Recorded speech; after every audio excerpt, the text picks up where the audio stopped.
When Bridget was about 21 months old, she just started breathing kind of funny. It was just something about it was off.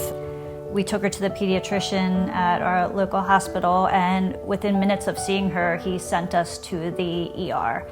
You know, at first it's just the sonogram tech in the room, and then a couple doctors start trickling in and they're all looking over her shoulder, and the next thing you know, they said, we need to send her to the Johns Hopkins Children's Center. She had dilated cardiomyopathy.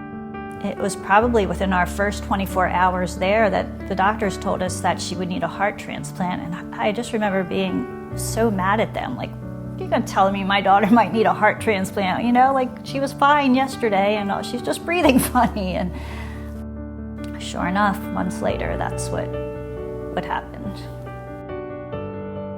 There are other things, you know, there's always the risk of sudden death. You know, the heart can just stop working, and cancer was mentioned as a side effect. Like 1 out of every 10 kids might get it, but no matter what, the benefit outweighed the risk. It wasn't like we could say, oh, we're not going to get a heart transplant, she has a chance of getting cancer. It was, we needed to do it.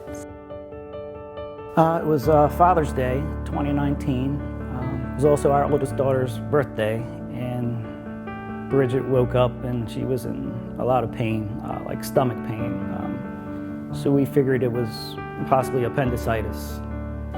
It turned out, after doing a scan, that she had a 10-centimeter mass wrapped around her large intestine.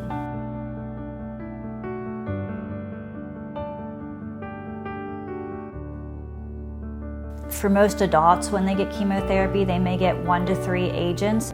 When they were telling us Bridget's treatment regimen, it was at least 5 or 6 different, like they just kept on naming, she's gonna get this chemo, and my eyes were just getting bigger, and like, how can this little kid handle all this chemotherapy?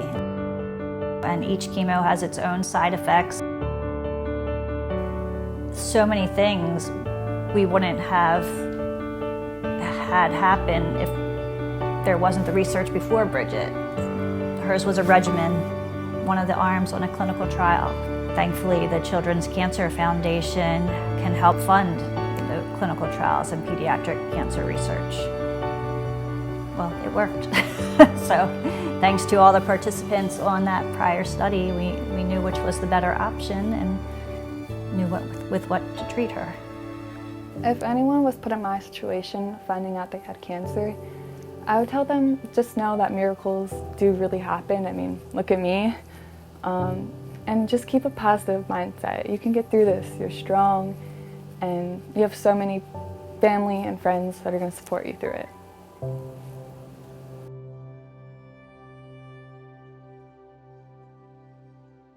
With research, I know that kids who have cancer like me have a future.